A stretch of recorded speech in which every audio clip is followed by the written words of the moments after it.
किसान भाइयों, बैगन की खेती से आप बहुत ही कम समय में और बहुत ही लंबे समय तक लगातार उत्पादन ले सकते हो। किसान भाइयों, आप इतना लंबा उत्पादन ले सकते हो कि इतना लंबा उत्पादन आप किसी की भी फसल से नहीं ले सकते। इसलिए बैगन की खेती करके आप काफ़ी मुनाफा अच्छा कमा सकते हो। तो किसान भाइयों, बैगन के फसल के लिए हम बताएंगे आपको कि कौन कौन से मौसम में बैगन की खेती करना चाहिए जिससे कि आपको अच्छे रिजल्ट मिल सके। बैगन की फसल के लिए कैसी मिट्टी का चुनाव करना चाहिए, कौन कौन से उर्वरक का इसमें सही तरह से इस्तेमाल करना चाहिए, इसके लिए किस विधि से रोपाई करनी चाहिए, नर्सरी किस तरीके से तैयार करना चाहिए, किस वैरायटी का सही सिलेक्शन होना चाहिए ताकि आपको बेहतर उत्पादन बड़े आसानी से मिल सके। तो किसान भाइयों, इन सारे टॉपिक को हम आपके सामने पूरा डिटेल से रखने वाले हैं। आप वीडियो में लास्ट तक ज़रूर बने रहें। नमस्कार किसान भाइयों, मैं हूं आपका किसान मित्र गुड्डू चौहान और आप देख रहे हैं यूट्यूब चैनल न्यू किसान में स्वागत है आपका। किसान भाइयों, सबसे पहले हम बात करेंगे कि बैगन की जो बुआई है वह कब कब की जाती है। तो जायद में जो इसकी बुआई है वह 1 जनवरी से 31 मार्च के बीच आप कभी भी कर सकते हो। वहीं हम रबी में बात करें तो रबी में 1 सितंबर से 30 नवंबर के बीच आप इसकी बुआई कभी भी कर सकते हो। वहीं खरीफ की बात करें तो 1 मई से 31 अगस्त के बीच आप इसकी बुआई कभी भी कर सकते हो। किसान भाइयों, हम अवधि की बात करें तो 45 से 50 दिन के अंदर बैगन की फसल से आप उत्पादन लेना स्टार्ट कर सकते हो। किसान भाइयों, वहीं बात की जाए मिट्टी की, तो वैसे तो बैगन की फसल को आप किसी भी मिट्टी में लगाकर उत्पादन ले सकते हैं, लेकिन बैगन की फसल के लिए सबसे बेहतर जो मिट्टी है वह बलुई मिट्टी या बलुई दोमट मिट्टी, चिकनी मिट्टी, यह मिट्टी काफ़ी उपयुक्त मानी जाती है बैगन की फसल के लिए।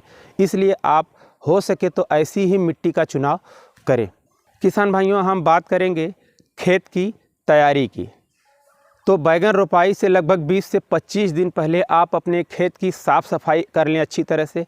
उसके बाद 1-2 गहरी अच्छी जुताई करवा लें। जुताई करवाने के बाद किसान भाइयों, आप अपने खेत को छोड़ दें सूखने के लिए, धूप लगने के लिए, जिससे कि उसके अंदर किसी भी प्रकार के कीड़े मकोड़े, खरपतवार हो, सब अच्छी तरह से नष्ट हो जाए। इसके बाद आप अपने खेत में गोबर की सड़ी हुई खाद कम से कम 6 से 7 ट्राली या फिर 10 ट्राली प्रति एकड़ के हिसाब से खेत में डालकर और लगभग 2.5 से 3 केजी कार्बोफुरान खेत में डालकर खेत की सिंचाई कर दें। किसान भाइयों, कार्बोफुरान इसलिए डालना है कि आपके खेतों के अंदर जो कीटों के अटैक होते हैं, जड़ों में गुच्छे बन जाते हैं, उसके लिए कार्बोफुरान डालने से खेतों के अंदर के जो कीट हैं वह पूरी तरह से नष्ट हो जाते हैं और आपकी फसल पूरी तरह से स्वस्थ रहती है। तो इसलिए कार्बोफुरान का डालना काफ़ी ज़रूरी है। किसान भाइयों, गोबर की खाद और कार्बोफुरान डालकर खेत की सिंचाई कर दें। जब खेत आपका दोबारा जुताई के लिए तैयार हो जाए तब आप अपने खेत की अच्छी गहरी जुताई कल्टीवेटर, रोटावेटर या फिर गहरे हल से अच्छी जुताई करवा लें। इसके बाद हम बात करेंगे किसान भाइयों बेसल डोज की। तो बेसल डोज में आप DAP 30 से 35 केजी प्रति एकड़, पोटास 50 केजी प्रति एकड़, यूरिया 25 केजी प्रति एकड़ और किसान भाइयों इसके साथ साथ आप सिंगल सुपर फास्ट को आप लगभग 50 से 55 केजी प्रति एकड़ जरूर डालें। किसान भाइयों, अगर आप डालना चाहें तो आप कैल्शियम नाइट्रेट लगभग 25 केजी प्रति एकड़ के हिसाब से ज़रूर डालें और उसमें आप लगभग 5 से 6 केजी जैम का इस्तेमाल ज़रूर करें। किसान भाइयों, यह उर्वरक आप अपने खेत में छिटक कर अच्छी गहरी जुताई करवा कर खेत में पाटा चला लें या तो आप रोटावेटर चलवा कर खेत को पूरी तरह से समतल प्लेन कर लें। किसान भाइयों, अब हम बात करेंगे नर्सरी कैसे तैयार करें। वैसे तो किसान भाइयों, ज़्यादातर किसान भाई मार्केट से नर्सरी के बीज लेने की कोशिश करते हैं, लेकिन आपको नर्सरी घर पर ही तैयार करना है। इससे आपको बेनिफिट काफ़ी अधिक होते हैं। अगर आप मार्केट से नर्सरी लेकर आते हो तो वह नर्सरी पूरी तरह से विश्वसनीय नहीं होती है, इसलिए आपके साथ फ्रॉड भी हो सकता है। तो आप नर्सरी घर पर ही तैयार करें। नर्सरी तैयार करने के लिए आप लगभग 10 से 12 फीट लंबा बेड तैयार करें और उसकी चौड़ाई लगभग 4 से 4.5 फीट चौड़ी रखें। किसान भाइयों, आप अपने बेड की अच्छी गहरी जुताई करवा कर उसमें गोबर की सड़ी हुई खाद डाल लें। DAP, सिंगल सुपर फास्फेट और उसमें आप कैल्शियम नाइट्रेट लगभग 200 ग्राम डालकर अच्छी तरह से गुड़ाई कर लें। किसान भाइयों, जब आप नर्सरी डालने जाते हो तो नर्सरी कई विधि से डाली जाती है। एक तो कुछ किसान भाई हैं जो खेत में नमी बनाकर भुरभुरी मिट्टी में नर्सरी डालते हैं। कुछ किसान भाई हैं जो सूखी मिट्टी में नर्सरी खेत में डालकर खेत की सिंचाई कर देते हैं। तो आप दोनों विधि प्रयोग कर सकते हैं। दोनों भी बेहतरीन विधि मानी जाती है। दोनों विधि से जो अंकुरण है वह काफ़ी बेहतर होते हैं। किसान भाइयों, जब आप नर्सरी डालने जाएं तो आप अपनी नर्सरी डालने से पहले 2.5 ग्राम कॉपर ऑक्सीक्लोराइड को 1 लीटर पानी में घोलकर आप अपने बेड वाली मिट्टी के ऊपर स्प्रे ज़रूर करें।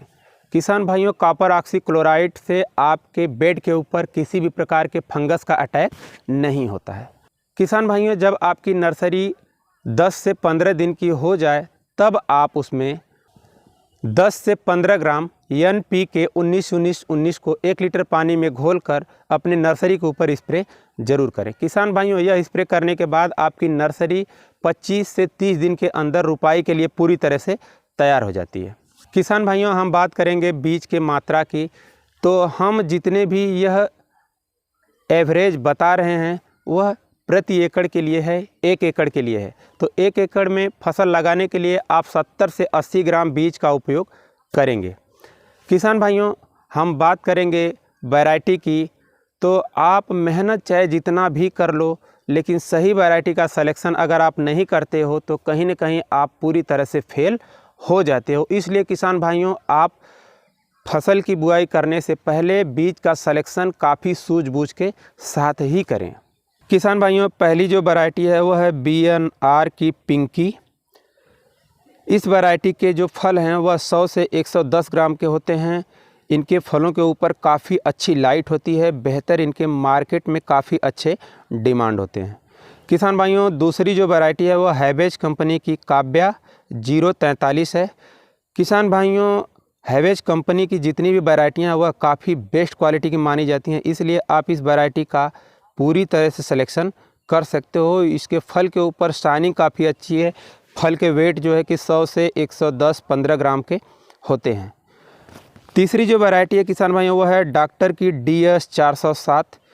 इस वैरायटी के जो बैगन हैं वो मार्केट में काफ़ी अच्छे डिमांडेड होते हैं। इनके फल के ऊपर काफ़ी अच्छी शाइनिंग होती है। फलों में बीजों की जो मात्रा है वह काफ़ी कम होती है। इसलिए आप इसका भी सिलेक्शन कर सकते हो। और चौथी जो वैरायटी है किसान भाइयों वह सेंग्रो कंपनी की 704 है। इसकी जो अवधि है वह 60 से 70 दिन है। इसके फल का वज़न है 110 से 125 ग्राम तक और इसके फल का रंग गुलाबी होता है।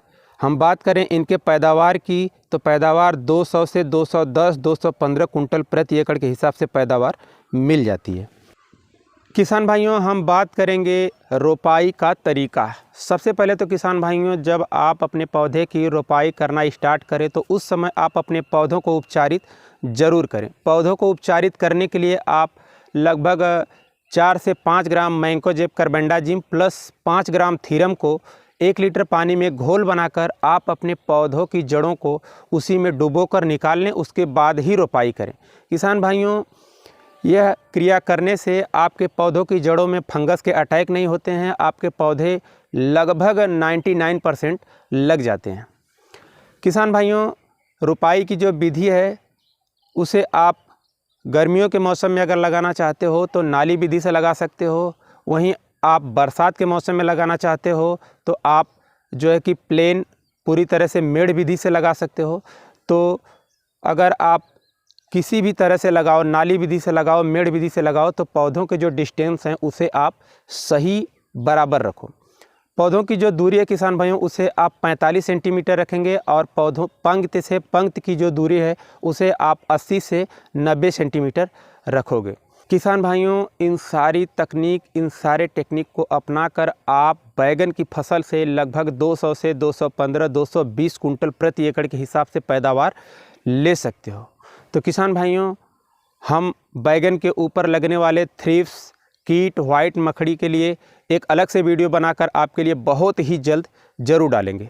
तो किसान भाइयों, अगर वीडियो अच्छी लगी हो तो हमारे वीडियो को लाइक करें, और जिन किसान भाइयों ने अभी तक हमारे चैनल को सब्सक्राइब नहीं किया है, कृपया हमारे चैनल को सब्सक्राइब जरूर कर लें और बेल आइकन को जरूर प्रेस करें, ताकि हम आपके लिए जो भी वीडियो लाएं वह सबसे पहले आप तक पहुंच सके। तो आज की वीडियो में बस इतना ही, मिलते हैं फिर किसी दूसरे वीडियो में नई जानकारी के साथ। तब तक के लिए जय जवान जय किसान।